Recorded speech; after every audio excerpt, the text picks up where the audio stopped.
Someone you love leaves, and suddenly something strange happens. You don't just miss them. Your body reacts. Your chest tightens. Your thoughts race. You check your phone even though you know there will be no message. The room feels quieter than usual. The future you imagined with them disappears in a single moment, and the pain feels bigger than the person who left. Why does one goodbye sometimes feel like losing your entire foundation? Why can love feel like oxygen and abandonment like suffocation? And why does it sometimes feel as if something inside you has collapsed? To understand that feeling, we need to start with a small story about a bee. In a quiet field at the edge of a forest, a bee moves slowly from flower to flower. The work is small, almost invisible. A landing on a petal, a moment of stillness, a tiny drop of nectar carried away. Then another flower, and another. Hour after hour, the bee gathers sweetness the world barely notices. Above the field, a small bird watches. After a while, it asks, "You spend your whole life building something beautiful, honey, sweet, golden, precious. But I've seen what happens. Sometimes a human comes, with smoke and tools. They open the hive and take every drop. Months of work, gone in minutes." The bee pauses in the warm air, just for a moment. Then it answers quietly, "A human can steal my honey, but they cannot steal the art of making it." And with that, the bee returns to the flowers. Petal by petal, drop by drop, because the bee understands something simple.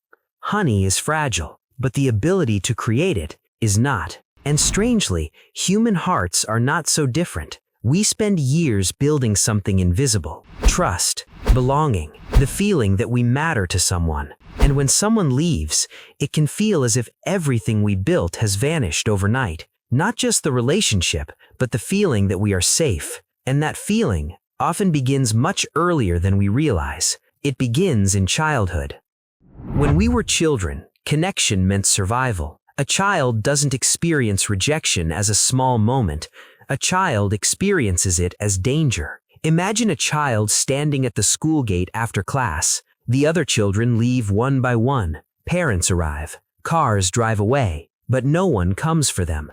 Or the moment on the playground when your closest friend suddenly runs off to play with someone else, and you're left there standing not knowing where you belong.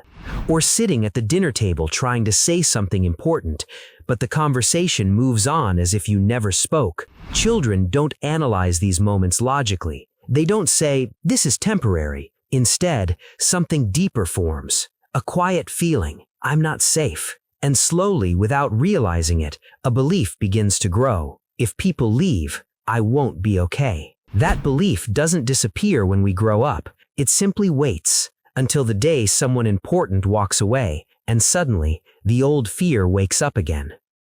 As we grow older, something subtle begins to happen. We start building our sense of self through the people around us. Their attention becomes reassurance. Their presence becomes stability. Their love becomes a mirror. The philosopher Jean-Paul Sartre once suggested that we often discover who we are through the eyes of other people. We become the reflection we see in them. So when that reflection disappears, we panic, because suddenly we must face ourselves without the mirror, and that can feel terrifying.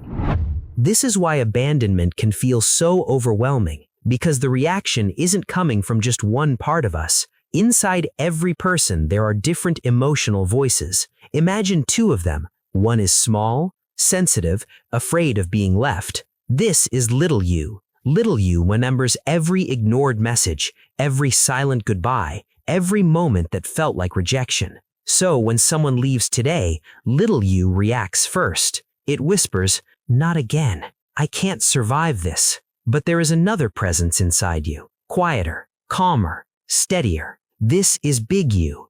Big you understands what the bee understood in the field. Losing the honey hurts, but it does not destroy the ability to create more. Big you knows you have survived every loss in your life, every ending, every disappointment, and you are still here. Healing begins when big you sits beside little you and gently says, "I know you're afraid, but we are stronger than this loss."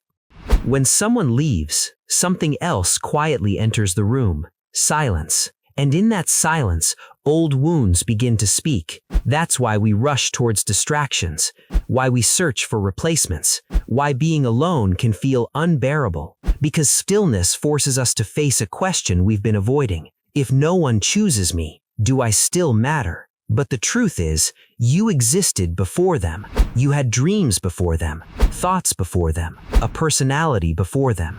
They were part of your life, but they were never the foundation of your existence. And this brings us back to the bee in the field. The bird believed the bee was foolish. Why spend a life creating something that can be taken away? But the bee understood something deeper. Honey can be stolen, but the ability to make it cannot. And the same is true for you. Someone may leave your life. They may take shared memories, shared plans, a future you imagined together, but they cannot take your ability to love again, your ability to rebuild, your ability to grow, unless you forget that you are still the one who creates the honey. So, the next time someone walks away, ask yourself a quiet question. Did they take the sweetness from my life, or did I simply forget that I still know how to create it? Because the truth is simple. People may leave, memories may fade, plans may fall apart, but the part of you that creates love, meaning, and connection was never theirs to take. It has always been yours. Just like the bee in the field, the world may take the honey, but it can never take the bee. And maybe healing begins the moment you remember that. If this reflection resonated with you, write in the comments, "I am still the bee." Because sometimes one sentence is enough to remind someone that the strength they thought they lost was inside them all along.